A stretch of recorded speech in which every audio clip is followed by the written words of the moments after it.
नमस्कार, आप देख रहे हैं एनएमएफ न्यूज में आपके साथ शबनम। डोनाल्ड ट्रंप टैरिफ ठोककर तमाम देशों को बहुत ज्यादा हैकड़ी दिखा रहे थे, लेकिन देखिए एक रिपोर्ट ने उनकी ही हैकड़ी निकाल दी है। मूडीज का एक सर्वे सामने आ गया है और जिसमें अमेरिकी राष्ट्रपति डोनाल्ड ट्रंप की टैरिफ को न सिर्फ अमेरिका के लिए खतरनाक बता दिया है, बल्कि यह भी खुलासा कर दिया है कि अमेरिका आर्थिक मंदी से गुजरने की कगार पर पहुंच गया है। ट्रंप ने जो फैसले लिए, जो नीति अमेरिका में अपनाई, उससे अमेरिका को बहुत ज्यादा नुकसान हुआ है। आपको बता दें कि ग्लोबल रेटिंग एजेंसी मूडीज ने ट्रंप को बहुत बड़ा झटका दिया है। अपनी लेटेस्ट रिपोर्ट में मूडीज ने चेतावनी दे दी है और कहा है कि अमेरिका गंभीर मंदी की कगार पर पहुंच गया है। यूएस इकोनॉमी का 1/3 हिस्सा पहले से ही संकट से जूझ रहा है, लेकिन चेतावनी ट्रंप ही नहीं बल्कि अमेरिका के लिए एक बुरी खबर है। मूडीज एनालिटिक्स के मुख्य अर्थशास्त्री मार्क जेंडी ने अमेरिका को चेतावनी देते हुए क्या कुछ कहा, वो पहले आपको बताते हैं। उनकी तरफ से कहा गया, राज्य स्तरीय आंकड़े इस ओर इशारा कर रहे हैं कि अमेरिकी अर्थव्यवस्था मंदी के कगार पर है। उन्होंने विश्लेषण के आधार पर कहा है कि हालात ये हैं कि अमेरिकी सकल घरेलू उत्पाद यानी कि यूएस जीडीपी जो है उसका लगभग 1/3 हिस्सा बनाने वाले राज्य या तो मंदी की चपेट में हैं या मंदी के हाई रिस्क में पहुंच चुके हैं। अमेरिका राष्ट्रपति Donald Trump GDP growth rate और महंगाई के आंकड़ों को भले ही आर्थिक सफलता का प्रमाण बता रहे हो और टैरिफ के पॉजिटिव असर के दावे कर रहे हो, लेकिन मूडीज के अर्थशास्त्रियों का मानना है कि संयुक्त राज्य अमेरिका एक और मंदी के बुहाने पर खड़ा हो गया है, जिससे भारी वित्तीय नुकसान का सामना करना पड़ सकता है। तो जेंडी के मुताबिक अमेरिका की जीडीपी का 1/3 हिस्सा जिन राज्यों से आता है वो मंदी से गुजर रहे हैं या फिर मंदी के खतरे में हैं। वहीं 1/3 राज्यों की ग्रोथ स्थिर दिख रही है, जबकि बचे हुए 1/3 राज्यों में ही वृद्धि दर्ज की जा रही है। हाल ही में आई रॉयटर्स के रिपोर्ट में भी अमेरिकी अर्थव्यवस्था में मंदी के खतरे से जुड़े कुछ संकेत शेयर किए गए थे। बताया गया कि अगस्त 2025 में अमेरिका का मैन्युफैक्चरिंग पीएमआई घटकर 48.7 पर आ गया है। कारखानों की स्थिति यूएस ग्रेट रिसेशन के समय से भी बदहाल बताई जा रही है और रिपोर्ट में यह भी कहा गया कि जहां अमेरिका दुनिया के देशों पर टैरिफ अटैक कर रहा है, तो वहीं अमेरिका में अमेरिकी विनिर्माण क्षेत्र में लगातार छठे महीने तेज गिरावट दर्ज की गई है।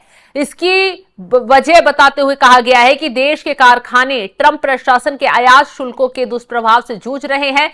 यानी साफ है कि टैरिफ फायदे की वजह नुकसान पहुंचाने वाला साबित हो रहा है। मैन्युफैक्चरर्स ने टैरिफ टेंशन के बीच मौजूदा कारोबारी माहौल को महामंदी से भी बदतर करार दे दिया है। यानी कि डोनाल्ड ट्रंप ने लाख कोशिश की थी कि टैरिफ वॉर से अमेरिका को वो बहुत ज्यादा ऊंचाइयों पर ले जाएंगे, अमेरिका की अर्थव्यवस्था को बहुत ज्यादा चमका देंगे, लेकिन नतीजा क्या हुआ है? आर्थिक मंदी अमेरिका में आ रही है। तमाम जो राज्य हैं जहां से जीडीपी में उछाल होता था वो अब मंदी की चपेट में आ चुके हैं। जो कारखाने थे या तो बंद होने के कगार पर हैं या फिर वहां पर महंगाई की वजह से बहुत ज्यादा गंभीर परिणाम उनको झेलने पड़ रहे हैं। अब आपको बता दें कि मूडीज ने जो कहा है उसके अनुसार तो मंदी के कगार पर अमेरिका है ही, लेकिन टैरिफ के कितना बड़ा नुकसान अमेरिका को उठाना पड़ रहा है, टैरिफ से कितना बड़ा झटका अमेरिका को लग रहा है। आपको बता दें, टैरिफ विदेशी सामानों पर टैक्स है जो अमेरिकी कंपनियों के कच्चे माल और पुर्जों को महंगा बनाते हैं।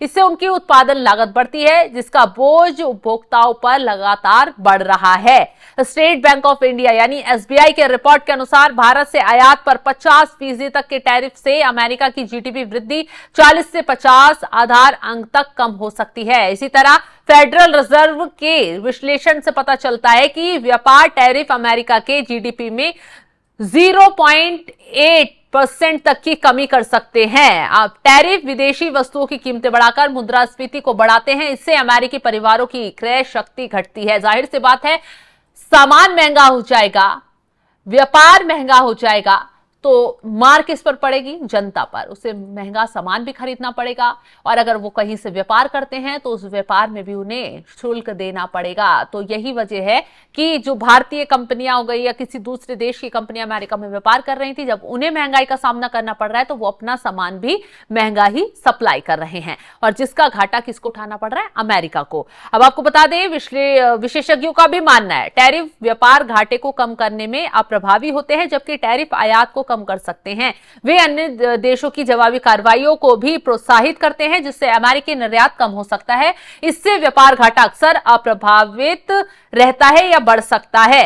अमेरिकी जनगणना ब्यूरो यूएस यहां पर कहा गया है उसकी तरफ से और आर्थिक विश्लेषण ब्यूरो की तरफ से जो आंकड़े आए थे जून 2025 में, अमेरिका का व्यापार घाटा 60.2 बिलियन डॉलर था। यह आंकड़ा मई 2025 के 71.7 बिलियन डॉलर के घाटे से कम है। तो व्यापार घाटा, जिसे व्यापार संतुलन भी कहते हैं, किसी देश के निर्यात और आयात के बीच का अंतर होता है। अमेरिका का व्यापार घाटा लंबे समय से चला आ रहा है क्योंकि ये जितना निर्यात करता है उससे कहीं अधिक आयात करता है। तो आपको बता दें कि जो नए आंकड़ों के अनुसार अमेरिका का जो राष्ट्रीय लोन ऋण 37 ट्रिलियन डॉलर से अधिक है। यह आंकड़ा लगातार बढ़ रहा है। जो इसका आपको कह दें कि जो इस पर कर्ज है अमेरिका पर, वो लगातार बढ़ता जा रहा है। अमेरिका का कर्ज कुल उसकी जीडीपी के मुकाबले 120% से अधिक है। इसका मतलब है कि अमेरिकी अर्थव्यवस्था जितना उत्पादन करती है उस पर उससे कहीं अधिक कर्ज है। इस भारी कर्ज पर ब्याज चुकाने का खर्च भी बहुत ज्यादा है। वर्तमान में अमेरिका को हर साल लगभग 1 ट्रिलियन डॉलर सिर्फ कर्ज पर ब्याज के रूप में चुकाना पड़ता है। ये राशि जल्द ही रक्षा बजट से भी अधिक हो सकती है, जिससे सामाजिक सुरक्षा, स्वास्थ्य देखभाल और बुनियादी ढांचे जैसी जरूरी कार्यक्रमों के लिए धन कम पड़ सकता है। तो कांग्रेशनल बजट ऑफिस यानी सीबीओ का अनुमान है कि अगर मौजूदा नीतियां जारी रही तो 2025 तक ये कर्ज जीडीपी का 156% तक पहुंच सकता है। तो व्यापार घाटा तब होता है जब कोई देश निर्यात की तुलना में अधिक आयात करता है। अमेरिका का व्यापार घाटा एक लंबे समय से चला आ रहा घाटा है।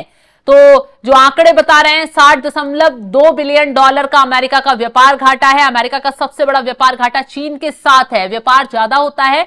इसके बाद मैक्सिको, वियतनाम और जर्मनी जैसे देश इसके लाइन में आते हैं। आपको बता दें, अमेरिकी उपभोक्ता विदेशी उत्पादों की भारी मांग करते हैं, जो अक्सर घरेलू उत्पादों की तुलना में सस्ते होते हैं। कई अमेरिकी कंपनियां लागत कम करने के लिए अपना उत्पादन विदेशों में स्थानांतरित कर देती है, जिससे आयात बढ़ जाता है। अमेरिकी डॉलर का मजबूत होना विदेशी सामानों को सस्ता बनाता है, जिससे आयात और बढ़ जाता है। राष्ट्रीय ऋण यानी कि जो व्यापार घाटा है वो लगातार अमेरिका का बढ़ रहा है और जो मूडीज की रिपोर्ट आई है जिसमें आर्थिक मंदी अमेरिका में करार दे दी गई है, बता दिया गया है कि किस मंदी से अमेरिका गुजर रहा है और आने वाले हालात और ज्यादा बिगड़ सकते हैं। और ये सब किसकी वजह से होगा? ट्रंप की वजह से। ट्रंप अमेरिका को ले डूब रहे हैं। इस रिपोर्ट ने कहीं ना कहीं ये साबित कर दिया है। फिलहाल इस रिपोर्ट को लेकर, आर्थिक मंदी को लेकर, जिस तरीके से अमेरिका को लेकर खुलासा हुआ है, उसको लेकर आप क्या कुछ राय रखते हैं? कमेंट बॉक्स में जरूर बताइएगा और तमाम बड़ी खबरों की अपडेट के लिए आप हमारे साथ जुड़े रहें। नमस्कार।